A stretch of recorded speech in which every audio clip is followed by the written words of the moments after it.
आणि जेवल्यानंतर 15 मिनिटं चाला. सगळ्या software industries, MNCs, corporate sectors, मोठ्या मोठ्या कंपनीमध्ये सगळीकडे आधी आता खाली चालायला गार्डन, वॉकवे सगळीकडे आहे. मग ते का केलेलं आहे?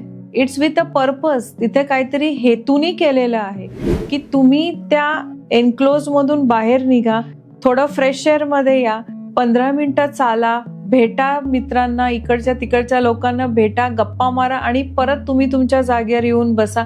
एका नवीन एनर्जीनी ब्रेक के बाद अगेन स्टार्ट वर्किंग.